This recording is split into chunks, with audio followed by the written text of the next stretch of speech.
Toyota's bZ4X has just been updated for the 2024 model. You're getting some really important updates. Now, is it a vehicle I can finally recommend? Stay tuned. I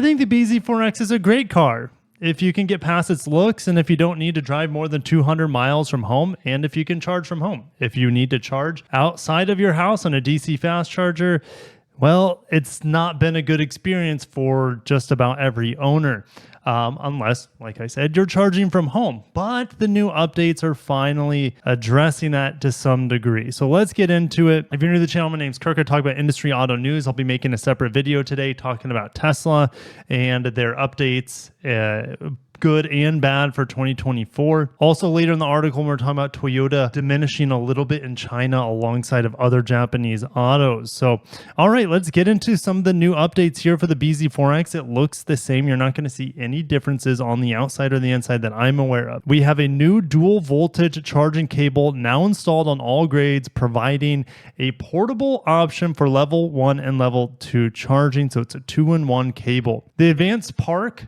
feature that I never play with on pretty much any vehicle, regardless of make or model. But anyways, that's standard on the Limited now. It's not a part of a separate package. 8-way power adjustable driver's seat and power liftgate standard on XLE. You have 1 year of complimentary charging through EVgo's network nationwide. And new charge information on MID for clear range and charging times estimates. And that's something I really dinged the bZ4X as well as its Lexus counterpart, the RZ. You just didn't have any information. You didn't even have estimated battery charge. They wouldn't even tell you the percentage of battery, which is just mind-blowing to me. They finally updated it. We have some images. There's the new charger. It looks pretty nice, I'm not going to lie.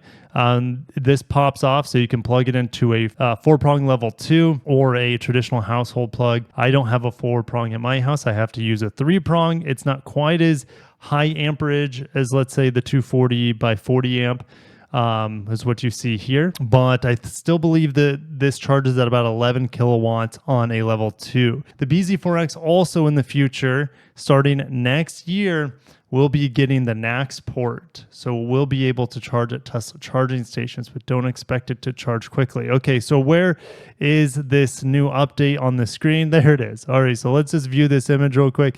We finally have this percentage here. Now, it is standard on all 2024 models as updated software. If you have a 2023, you cannot update it over the air. You have to send it back to the dealer for them to flash the software into it here. The only things that are software updatable in Toyota's cars as of now is the infotainment. But that's all going to change in 2026 when they come out software-defined vehicles in the Arena era. But until then, you're going to have to send things to the dealership for them to update. And it's going to be a slow process. This thing is outdated, even though they're finally updating it, but it should have launched with this updated software, in my opinion. So more details on it. The state of charge percentage when charging will actually show now.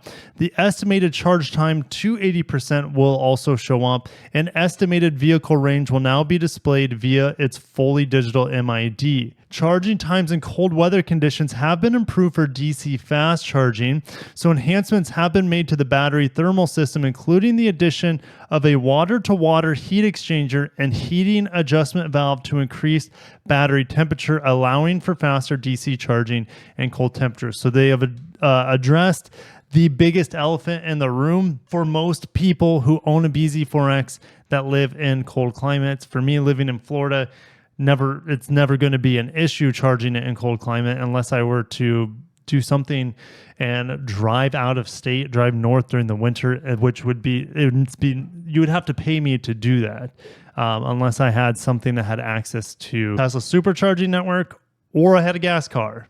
So simple as that. So can I recommend the bZ4X? Well, even though it's been updated, it has the same verdict from me. Only get the bZ4X. If you're leasing it, you can take advantage of the EV tax credit of $7,500 because if you buy it, you're SOL. You do not get the tax credit since it's made in Japan.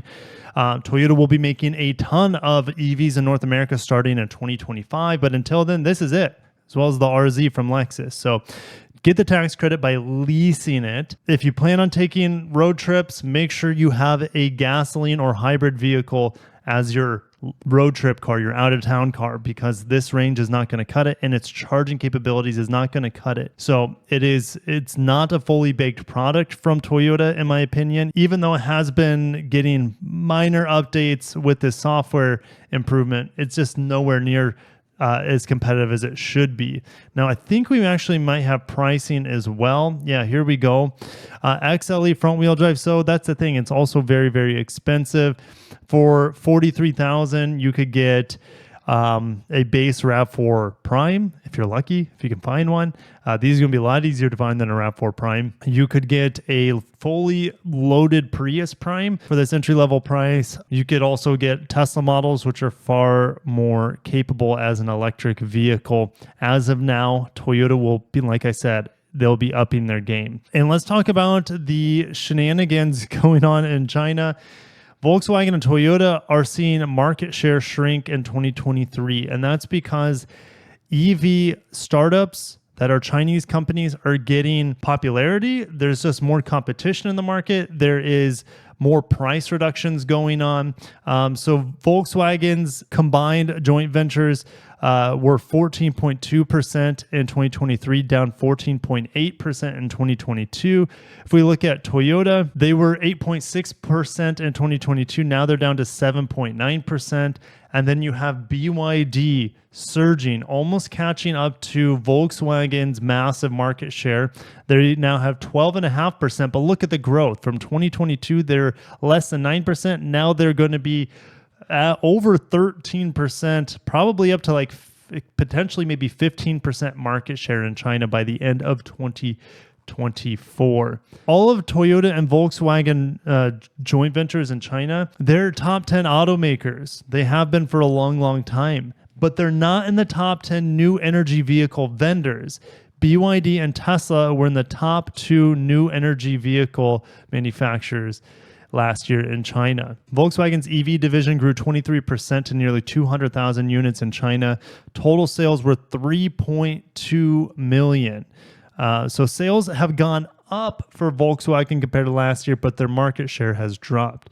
Volkswagen bought out Chinese XPeng and will be making more affordable electric vehicles in China in the near future. Toyota has a joint venture with BYD, so that's going to help them as well. And Toyota, even though their market share dipped a little bit in 2023, they're not facing near the hardships as Nissan, Honda, Mazda. If we look at Mitsubishi, they completely pulled out of China. So Toyota's kind of the last man standing from the Japanese automakers in China. It's just crazy how fast things are changing there with EV mandates as well as electrification demand. But it'll be fun to see 2024 how Toyota does in China. We know here in the United States, they're the number 2 automaker in 2023. Only behind General Motors. And their sales were up, I think, double-digit percentages. So lastly, save the date. If I'm still awake, I will be live streaming this on January 12th. And also depends on when baby's coming, which could be today, tomorrow, the 12th, who knows. But January 12th, Akio Toyota is going to be live streaming from the Tokyo Auto Salon. My friend David Chow is going to be there, so make sure to check out his coverage. But I will be covering the reveals from my house, from my office here, and be able to chat with you guys in the live stream, hopefully. It says January 11th, 7:30 p.m. That's Eastern time. Yeah, so it's not technically January 12th. It's January 12th in Japan. So it's January. So it's tomorrow night, right? Time travel, time zone things. Anyways, tomorrow night, 7:30 p.m.